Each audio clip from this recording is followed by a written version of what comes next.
Hello YouTube, it's me Fortmaster, and welcome back to another film theory reaction. You have to stop scrolling, and it's about the Shorts Wars? Okay, so yeah, here's the thing. When I saw Shorts Wars, they're obviously talking about YouTube Shorts. And I thought, oh no, is MatPat going to be talking about YouTube again and how you can try to game the system, or how like some of the underworkings of YouTube are working and people are like fighting for your watch time on shorts because of how monetization works in that. But no, I scrolled down to the comment section, and literally the first comment, the one that is pinned by one Joe Kane, "This is absolutely crazy. Thank you for covering the ARG." So, looks like we got ourselves another ARG on our hands, folks. And literally, where this week's game theory was talking about Welcome Home, the one about the Sesame Street knockoff that is probably a cult about a sentient house. Oh, jeez. What timing. So, yeah. Original video is linked in the description if you haven't seen it for some reason. Corner video will be leading to my game theory reaction. And with all that out of the way, let's get this thing started then, shall we? Please, MatPat, do a theory on Shorts Wars. MatPat needs to take a look at the YouTube Shorts ARG. There is now a ARG in This might be part of a well-known Shorts Wars. YouTube Shorts like Daniel draws. Okay, I get it. We're doing the Shorts War. Wait, they just ended? Damn it!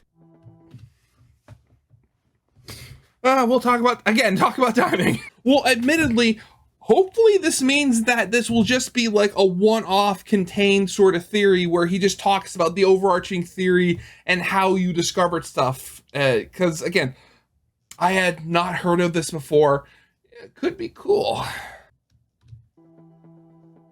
Hello, Internet! Theory. Welcome to Film Theory. The show that just wants you to subscribe. Strange. The overwhelming glitchiness seems to indicate that we're covering an ARG today. And not Yeah, of just course. any ARG, this one is found right here on the shores of YouTube.com. Specifically, we're talking about the Shorts Wars, an ARG starring a variety of different short-centric channels, including Bundun, Dan Drawings, Joe Kane, Royal Pear, Failure, and the biggest of them all, at least according to subscribership, Johnny Razor. Now, Oh yeah, I've heard of him. I've also seen a couple of his things. He for a while his shorts were focused around like, okay, bad something idea, and then he talks about the something. And then I think he was also the creator of the what was it? The Waffle House has found its new host. Like, he was the one that told his community to go start that and putting it underneath videos and stuff. if you're not familiar with the last one, it's likely that you're familiar with the fallout of his work. Remember a few months ago when everyone suddenly became very invested in the Waffle House finding itself a new host? Yeah. Well, that was the brainchild of Mr. Bad Ideas Johnny Razor himself. And now he and that crew of other creators are at it again. Or not really them, rather it's an army of clones replacing them. Regardless, they are up to some new tricks, and it's up to us to figure out what's going on. Okay. Obviously, like, after the fact, like, if MatPat makes the video, you'll be able to watch that and you get the gist. But like being there every day where it's like the new videos going up, getting all of that in real time is so cool and like really helps like the theorizing a lot. Like I was saying, it's up to us to come around a bit later in the process to recap what happened, put the pieces together, and then solve what's going on. Thanks, guys, for recognizing that daily lore drops are really hard for us to cover in real time. Now, if all of this is new to you, then I recommend you go to check out their channels. Links for all of them are down there in the description below. And again, if you want to see the original, I have that linked in the description as well. I am adding my link to the chain. Because what this group has created over the past month is one of the most fun uses of YouTube that I've seen happen in a This was long... Well, I say this was only a month, but it was 6 channels doing daily shorts.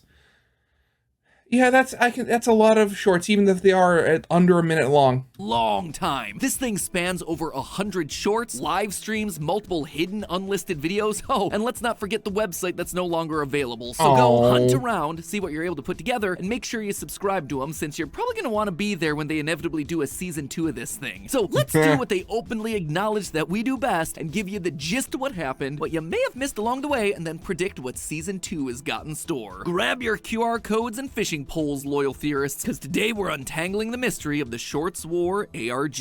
Let's just start back at the beginning, how this whole thing kicked off. The ball got rolling when Johnny Razor posted a short to his channel that, at first, didn't seem all that out of the ordinary. You got Johnny telling a story in front of a green screen with some Minecraft parkour playing around in the background. Classic short stuff. But then, the video glitches out, with a QR code briefly flashing on screen before returning to normal. Scanning the QR code redirects you to an unlisted video called message.mp4, featuring a masked man with a voice filter. This ominous bad guy goes by a lot of different names across the fan community, but we're gonna be calling him the Boss for this video. And right off the bat, the Boss makes his opinions about YouTube Shorts, and specifically their creators, quite clear. For far too long, these so-called Shorts creators have been poisoning the minds of a generation with this meaningless slop. During this villain monologue, we see 8 channels flash up across the screen. Johnny Razor, Mog Swamp, Royal Pear, Joe Kane, DanoCal Drawings, Can Splash, Bundun, and Failure. The Boss ends up giving these creators an ultimatum. They need to stop making shorts within the next week, or they will be quote-unquote replaced. That right there, that is ominous. Since the ARG started on July 16th, that meant that they only had until July 23rd, 1 week later, to stop. And as it turns out, 2 of the creators, Mog Swamp and Can Splash, actually took the message to heart. You guys are all asking me why I stopped making shorts.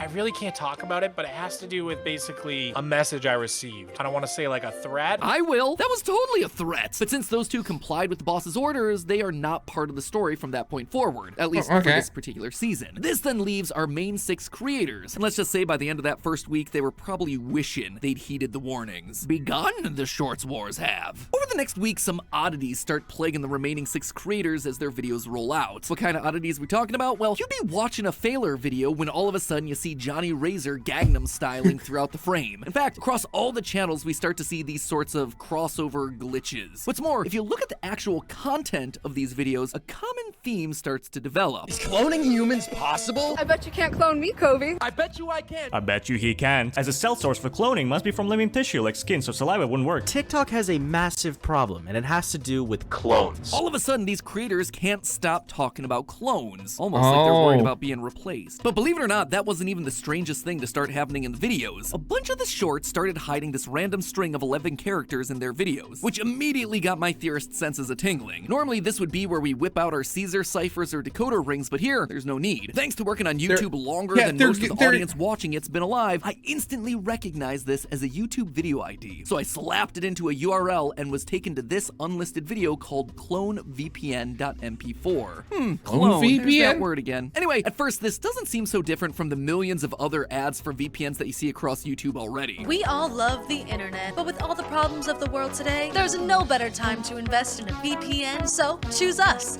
Clone VPN is the VPN of all time. You get it, we get it. We've all seen a billion VPN ad reads at this point. We also get a list of the Clone VPN partners, which features a lot of the people that were expressly called out by the boss. But then we get to this feature right here that truly sets Clone VPN apart. And let me tell you, we're not talking about unlocking international streaming rights that aren't available in your country. And with our disappear reappear feature, you and your favorite digital influencers could suddenly be unreachable and perhaps have a slight but unnoticeable change in behavior or content. Clones disappearing and reappearing, slight but unnoticeable changes. Yeah, the narrative is clearly forming here. The boss is gonna somehow clone and replace these YouTube Shorts creators through Clone VPN. Now the only question is, how? Well, I'm gonna tell you the how in a minute, but before that, I can tell you the how they could have avoided this threat entirely if only the Shorts creators had used the sponsor for today's video, Incogni. Yeah, step aside there, Clone VPN. We've got a real sponsor in the house. Tell me if this one sounds familiar. The other week, I was out at the grocery store stocking up on a gallon-sized jug of Diet Coke, and I signed up for their loyalty card to get a discount. I thought that I could trust the store, and yet, lo and behold, I almost immediately started getting all these spammy emails and scam phone calls. Another time, I was searching up information about Mattel for our Barbie video that we just released, and now all the ads that I see everywhere are Amazon links to Hot Wheels and Ken dolls. This happens because in the United States, it's totally legal for companies to track, collect, and sell your personal data without you knowing anything about it. And it's not just your email and shopping habits that these corporations are getting a hold of. It is a lot of your your private information as well. Stuff that you do not want to get out into the public. We're talking your full name, your home address, your phone number, your relatives, aliases, education, employment history, heck, even your social security number. There is no world where they need to know any of that stuff. The good news here is that you have the right to request that these data brokers delete your information. That way you can sleep safe and sound at night knowing that you're not going to get a random phone call at midnight trying to sell you the latest Barbie Malibu dream mansion. The downside to everything though, might take you actual real years to get all your info scrubbed clean. Incogni though can help you with that. While services like VPNs are defensive, trying to keep your info out of the hands of these corporations, Incogni actually goes on the offense. They're going to be your representative and track down the brokers who are actively selling your personal information out there, and then they demand that they leave you alone. Delete your stuff from the system. Your personal information is being bought and sold, and you are getting nothing out of it except a nuisance. It's time to change that, and Incogni is the key to help. Let me tell you, after signing up for their service to test it out for myself, I saw the difference overnight. Gone were all the obnoxious spam emails that I was getting. And as far as phone calls go, I don't get any, spam or otherwise, which is exactly the way it should be. If you want to protect your data today, go to incogni.com/filmtheory and use the code filmtheory to get 60% off an annual Incogni plan. Again, that's incogni.com/filmtheory, and then use the code filmtheory. Or, you can just skip all that hassle and just go down to the top line of the description. Thanks again to Incogni for sponsoring this video and keeping my personal information out of the boss's hands. And now, let's hop back to the Shorts Wars. See, when you're dealing with a malicious AI or evil VPN program, in order for it to harm you or your computer, you need to let it in, so to speak. Viruses operate on vampire rules. They have to be invited in by running a program or clicking a bad link or something. Definitely well, that's not exactly what all Adobe, these Shorts right? creators did. On July 20th, Royal Pear uploaded a short with another hidden video ID. Here, we see the Shorts creators finding an email in their inbox from Clone VPN, reaching out for a sponsorship deal. They're offered a crisp $20,000 for an ad read, and wanting to secure the bag, they each click a not-so-suspicious link. Nothing can possibly go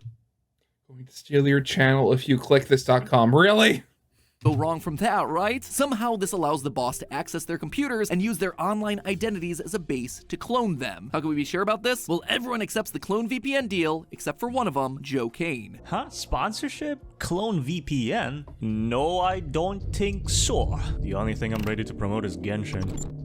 Yep, the internet's favorite short speedrunning Swede turns down the deal. And as you can tell by the text that flashes across the screen as he closes the email, the boss ain't too happy about it. But the rest of his master plan is proceeding on schedule. You see, on July 22nd, the day before the boss's ultimatum comes due, I found QR codes hidden in Johnny Razor and Dano's channels that take us to an unlisted video that shows us exactly how the clone sausage gets made. We find ourselves in some sort of scientific facility, and one by one, information about each YouTuber is uploaded into some strange machine. The computer powers up, and using all the data, a literal clone of the creators is generated in the physical world. It's here that we see that the boss is true to his word, both the good and the bad. Both Mog Swamp and Can Splash aren't cloned because they listened to the boss and stopped making shorts, while the others are cloned, though some turn out better than others. Johnny Razor, Failer, and Bundun's clones are made without an issue, but during the cloning process for Royal Pear, there's an error R34 that appears on the screen of the machine.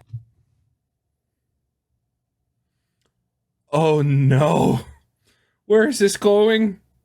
And it's at this point that the people on Team Theorist that aren't familiar with the rules of the internet realize that they probably shouldn't be Googling Royal Pear R34. Masterful troll there, guys. Anyway, that error causes the clone machine to create a malformed clone of Royal Pear's normal Tropius design. The final clone to be made in the machine is Dano's channel's character, Riggy. Interestingly, since the Riggy character was the one who clicked the sponsorship link on behalf of Dano the creator, he's the one who got himself cloned. However, due to his giant bunny ears and long monkey tail, the machine hilariously can't figure out what species he's meant to be, and the machine partially blows up, but not before spitting out a strange-looking clone of Riggy, just without the tail. As And the who's 23rd purple? rolls around and the boss's deadline passes, the clones are deployed to the various channels, and we see their violent takeover. In some comically over-the-top, yet still YouTube monetization-friendly violence. Johnny Razor's clone shoots his original 7 times in the chest, Bundun is kidnapped under the table mid-video, while Riggy, Failer, and Royal Pear's clones are taken away to some unknown fate. But for all the creators, the results are the same. Each of the new clone creators uploads an ad for Clone VPN, all of which are basically carbon copies of the same thing. It's almost like they're all clones of each other. You're in danger? On average, a single person will visit 130 web pages per day. But what's scary is that an estimated 10% of all websites are malicious or out to get you. So basically, this gives us a glimpse of what Okay. happens when the boss wins. The clones are just shoveling out content now. They're recycling scripts, they're reusing ideas, they're copying one another in an endless loop of video sludge. What's even worse, though, is that a new date's being seen in the background of some of the newly uploaded shorts, pointing to July 30th. This is the day where all the original creators will be killed and the clone invasion will be complete. So, is all okay. hope lost for these shorts creators as these half-rate clones come in and just take over the content? Thankfully, no. The OG creators are fighting back from the inside. All through the videos, they leave notes saying that they're still alive, with Johnny Razor somehow surviving being shot 7 times. Now, he himself is hatching a depends plan on where behind you're the scenes shot. to get into the facility and save the day, using a special flash drive that he somehow magically obtained. How? Don't ask, at least not yet. But the clock is ticking, and they don't have much time before July 30th comes to pass and many of the creators are killed for good. Namely, both Royal Pair and Riggy are in the most immediate danger, as both are currently being held in the Clone VPN facility, but they're not going to take it lying down. On July 29th, Dano uploaded a short where Clone Riggy finally goes off the deep end. A QR code is hidden at the end of this one, leading us to a then unlisted video titled Where Did Riggy Go.mp4. Here, we see both Riggy and Pair being interrogated by their clones, but Riggy is able to escape, free Pair, and book it towards an exit. Interestingly, the end card of this one actually takes us to another video, with audio of a conversation between Clone Riggy and the boss. And let's just say that the boss man is not happy with Royal Pair and Riggy's escape, and we learn that the two found the facility's control room while exiting the building. I can see the exit. It's right up ahead. Hold on, is that a control room? Judging by the sign on the door, I'd say yes. If we don't shut down the clones, they'll just get sent right back here. Realizing that they're PNG tubers and therefore two-dimensional, Riggy and Pair slip through the door, and they see that the boss's plan is way bigger than they ever realized. All of them have code. They're PNG tubers. So they do a paper Stanley and just go between the door cracks. Oh, I love that. No, was it? It was Thin Stanley, wasn't it? Oh god, it's been so long since I've read those.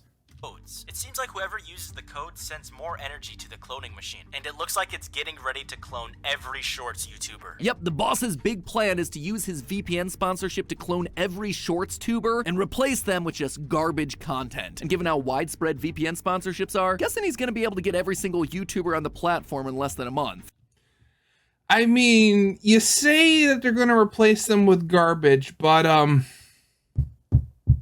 yeah, I've seen my fair share where, I mean, that would technically be an improvement. But thankfully, there's a way to stop his plan once and for all. If they pull all the codes together and use the energy to overload the machine, they can use that power to create a virus that'll knock out Clone VPN forever. What then is the code? Well, here's where things get really cool. Remember when all the clones did those sponsorship videos back when they first took over? Well, each video ends with a promo code that features 2 to 3 characters, their name, and then a number 1 to 5. Now, I saw this and knew it had to mean something. Okay. By removing the creator names and then ordering what's left by those numbers at the end, you get this. Now, surprisingly, that isn't a YouTube video ID. Right, of course. Same length and format. So I assumed that it was some sort of a code or a cipher, but that also didn't work. We just didn't have all the information at the time. This is what that code was for. It was yet another masterful troll, and I gotta admit, this time they definitely got me. But there's a problem. They need someone on the outside to enter the code. Thankfully, they remember that Joe Kane refused the deal and hasn't been captured.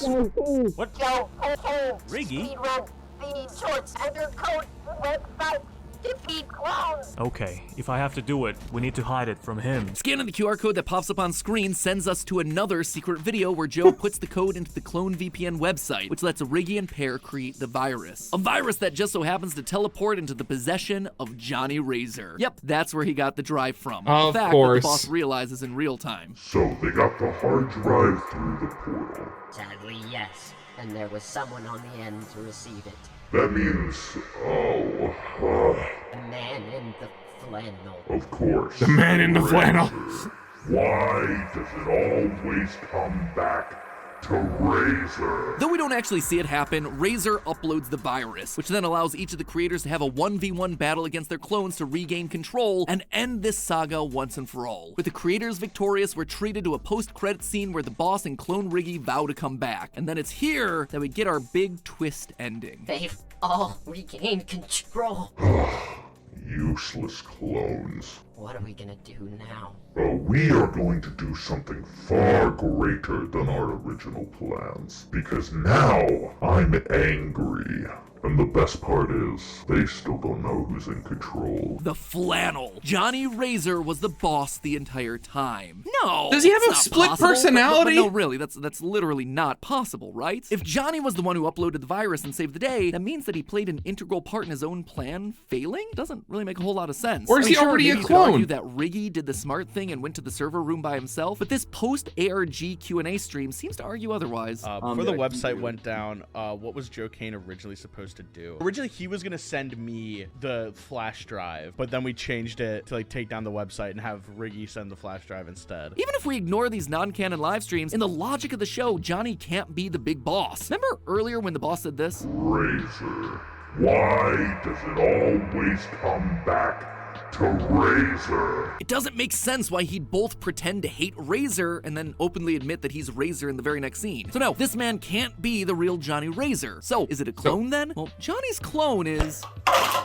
Take that, you stupid clone son of a... Oh, hey, didn't see you there. Yeah, he's not having the best time. So if the boss is neither the real or clone version of Johnny Razor, then who is he? Third clone? PewDiePie? Me? This is where I have to wave the white flag, at least for now. I don't think there's quite enough information out there to solve that mystery just yet. And I suspect that the boss's identity will be revealed when Shorts War has its season 2, which I, for one, am totally stoked for. I gotta say, this has gotta be one of the coolest ARGs that I've seen happen across YouTube. And what's more, I believe the story that these creators told has a lot more meaning than just a bunch of clones taken over. See, while watching this, I kept coming back to the question, what's the point? And I don't mean that in a harsh, like, why did they make this sort of way? No, I wanted to know what theme they were trying to communicate through all this. And I believe that we find that in the entire concept of this thing, clones. The story of this first season of the Shorts War is a commentary on cloned content across the internet. I'm sure you've seen these sorts of things around. Oh, yeah. Either YouTube channels or TikToks or whatever will just rip content from other websites and re-upload them, trying to make a quick buck off of someone else's work. It's a problem that we here at Theorist have to deal with all the time, and it's something that Johnny Razor himself even talked about before the Shorts War ARG began. I have been cloned, not in a lab, but on TikTok. This, I believe, is what sparked the whole idea of the ARG. See, the clones that we see in the series could never truly replace the creators because they aren't those creators. Riggy actually sums it up perfectly in one of his shorts. So if you were hoping to have a perfect duplicate of yourself who was in sync with you on every level, definitely not possible because our personalities are created by the experiences we've gone through all our lives. Those real-world clone TikTok accounts might be able to steal and upload videos, but they're never gonna be those creators. A person's work is a culmination of their own experiences and insights, their successes and their failures all wrapped up into a person with their own thoughts and feelings. And in this story, I think that the clones realize this. Or at least some of them do, like Royal Pear's clone. During one of his shorts, he seems to have second thoughts about all the mindless creation of content that's now his life. All websites on the internet are malicious or are out to get you. Well, do I really have to do this ad read? Yes.